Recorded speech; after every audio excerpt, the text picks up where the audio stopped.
सामाजिक व राजकीय असलेली पूजा मोरे तिला आता कुठं भाजपने तिकीट दिलं होतं, पुन्हा ते नाकारण्यात आलं आणि त्यानंतर पाहिलं तर आता समाजामध्ये असेल लोकांचे दोष पाहायला मिळते.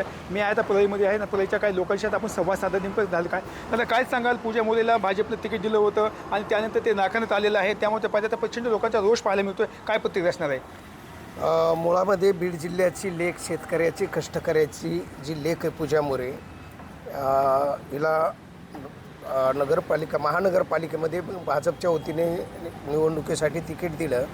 पण फेसबुकवर जे स्वयंघोषित हिंदूवादी किंवा काही भाजपच्या लोकांनी किंवा इतर काही लोकांनी ट्रोल केल्यामुळं त्यांनी ते अर्ज माघार घेतला. पण मुळामध्ये पूजा ही बीड जिल्ह्याची लेख आहे. पंचायत समिती सदस्य स्वतः राहिलेली, 21व्या वर्षी पंचायत समिती सदस्य राहिली आणि मागच्या 10 वर्षापासून ती सामाजिक राजकीय क्षेत्रामध्ये खूप अग्रेसिव्ह आहे. शेतकऱ्यांसाठी, कष्टकऱ्यांसाठी, शोषितांसाठी, मराठा समाजासाठी वेगवेगळे आंदोलनं तिने केली आहेत. वेगवेगळ्या आंदोलनामध्ये सहभाग घेतला आहे आणि एक होतकरू कष्टकऱ्याचं लेकरू पुण्यामध्ये मोठ्या शहरामध्ये जाऊन ती जर तिचं राजकीय करिअर पुढं काम करत असेल आणि तिला जर अशा पद्धतीचं ट्रोल करून उमेदवारी मागं घेण्यापर्यंत एवढा मानसिक त्रास दिला जात असेल तर हे अत्यंत चुकीचं आहे. आणि ह्या ट्रोल करणाऱ्यामधली जी काही पिळावळ आहे की काही स्वयंघोषित हिंदूवादी, मुळामध्ये पूजा मोरे ह्या बीड जिल्ह्याची लेख असलं, पूर्वीचा काळ तिचा एक वेगळ्या पुरोगामी. नेमकं असं काय झालं तिला ट्रोल करण्यात आलं? बरं नाही, मुळामध्ये पूर्वीचा काळ जे राजकीय सामाजिक कार्यामध्ये जी होती ती पुरोगामी विचाराची होती आणि नंतर तीच पूजाताईचं लग्न धनंजय जाधवांच्या सोबत झालं आणि धनंजय जाधव हे मूळ भाजपवासी आणि भारतीय जनता पार्टीमध्ये त्यांचं कुटुंब अख्खं पुण्यामध्ये काम करतं आणि साहजिकच राजकीय क्षेत्रामध्ये खूप मोठं वलय आहे धनंजय जाधवांना आणि तिथं गेली ती आणि तिथं दिल्यानंतर साहजिकच ती मुलगी जी सासरी गेल्यानंतर भले पूर्वीचा काळ तिचा पुरोगामी असेल, पण आज पूजाताईचं कालचं जर वाक्य वापरलं असेल की या पुढच्या काळामध्ये मी हिंदूसाठी भारतीय जनता पार्टीच्या विचारानुसार मी पुढं काम करत राहील, या पद्धतीचं त्यांनी पत्रकार परिषदेने सांगितलं. आणि काय असतं की एखाद्या घरी लेकरू दिल्यानंतर ते लेकरू त्याच घरचं होतं आहे. तसं मला एक पूर्णपणे खात्री आहे की पूजाताई ही एक कष्टकऱ्याची, शोषिताची, गरीब शेतकऱ्याचं लेकरू आहे. तिनं तिच्या पदाला नक्कीच न्याय दिला असता, पण त्या पूजाताईला त्या ठिकाणी जे ट्रोल केलं आणि एक चांगलं लेकरू सभागृहामध्ये गेलं असतं, सर्वसामान्य लोकांचे प्रश्न सुटले असते. नक्कीच राजकारण पक्ष हे विरहित एक बीड जिल्ह्याची लेख आमची, या नात्याने आमचा पूर्ण जिल्हा तिच्या पाठीशी आहे. पूजा मोरे जेव्हा तिचं लग्न झालं होतं ती आता जम्मू काश्मीरमध्ये गेली होती, त्या ठिकाणी एक हल्ला झाला होता, त्यानंतर तिचे काही व्हिडिओ बाहेर आले होते आणि त्यानंतर ते व्हिडिओ आता सोशल मीडिया व्हायरल झाले, त्यानंतर भाजपने तिकीट काढलं असं वाटतं? नक्कीच. आत्ताची पूजा जाधव ही पूर्वीची पूजा मोरे कशी होती याचं पूर्ण सोशल मीडियामध्ये भाजपच्या पुणे शहरातील भाजपच्या लोकांनी दाखवून दिलेलं आहे. ज्या पूजा मोरे पूर्वीची शेतकऱ्यासाठी लढत राहणारी, शेतकऱ्यासाठी झगडत राहणारी मुलगी होती. त्यानंतर तिने मराठा आरक्षणासाठी भरपूर कार्य केलेलं आहे. त्यानंतर तिनं ज्यावेळेस काश्मीरमध्ये गेली होती पूजा मोरे, त्यावेळेस पहिलं तिने भारतामध्ये पहिल्यांदा तिची प्रतिक्रिया झाली होती. त्यावेळेस ज्यावेळेस तिथं गोळीबार झाला त्यावेळेस तिनं म्हणली होती की मामा तिची प्रतिक्रिया त्या भारताने सर्वांनी ऐकली होती.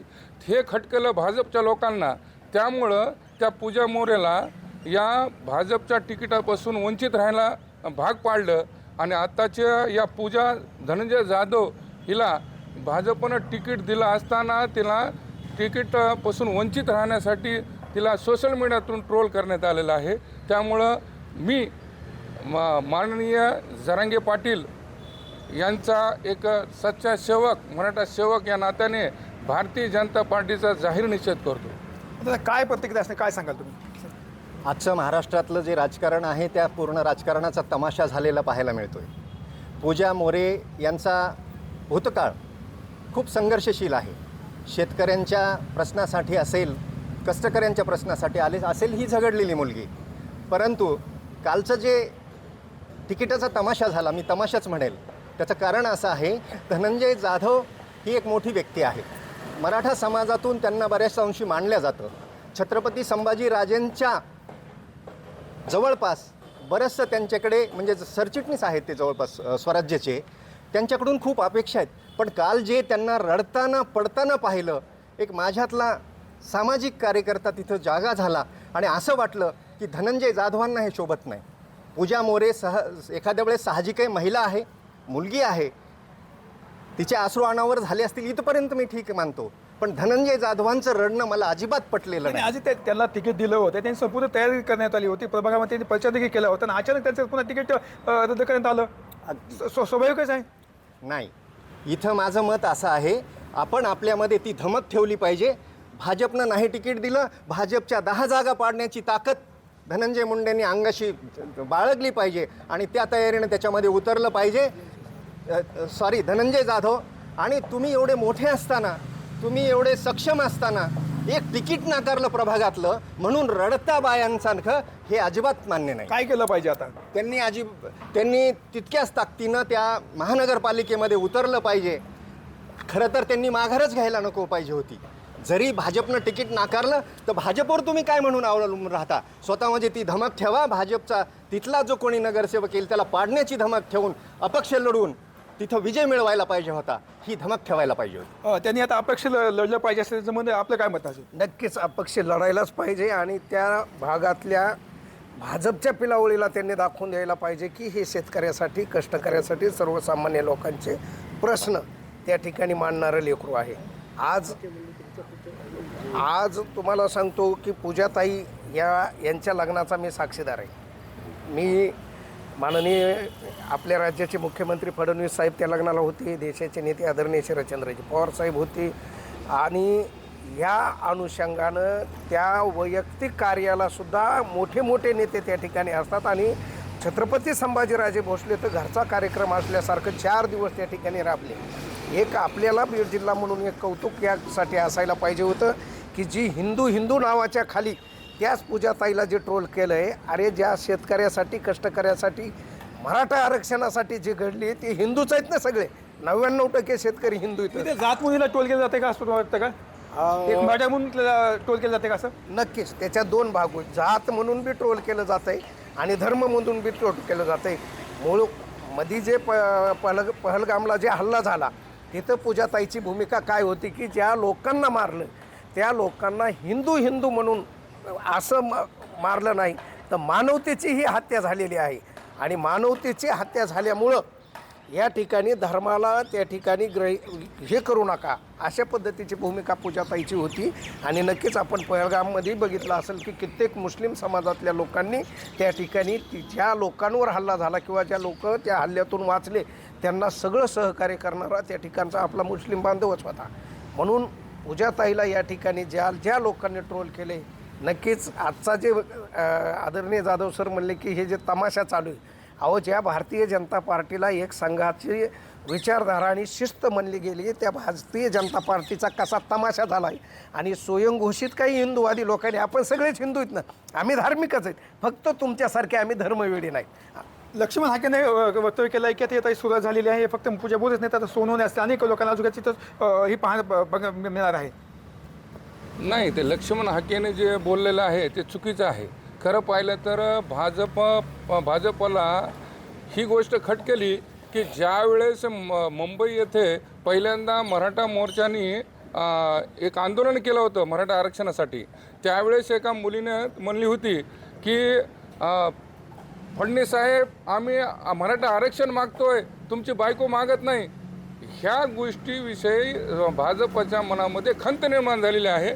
परंतु ही जे वक्तव्य आहे हे पूजा मोरे यांनी म्हणलेलं नव्हतं, त्या दुसऱ्या मुलीनं म्हणलं होतं. परंतु पूजा मोरेच्या नावावर ते सोशल मीडियावर त्यांनी प्रसारमाध्यमातून हे केलेलं आहे. त्याच्यामुळं या भाजपला खटकलं, त्यामुळं तिला तिकीट दिले असतानासुद्धा तिला माघार घ्यावी लागली.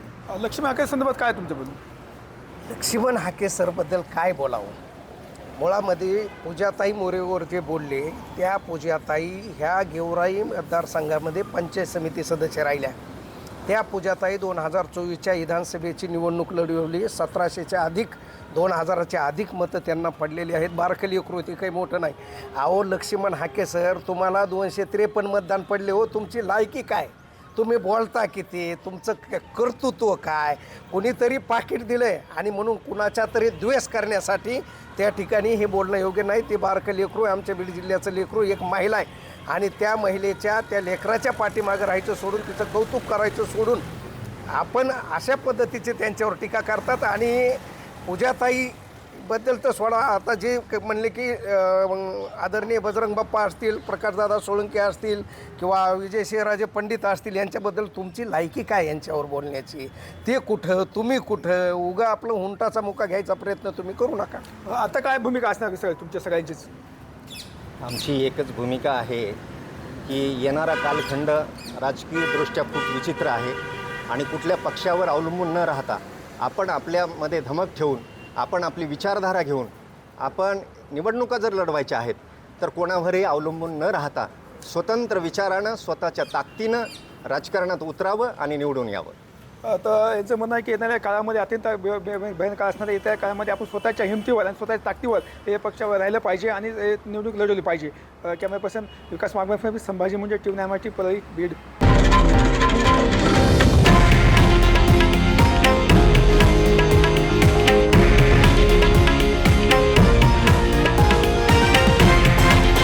हे आहे देशातील नंबर 1 न्यूज नेटवर्क आणि आपण पाहत आहात TV9 मराठी, एकमेव.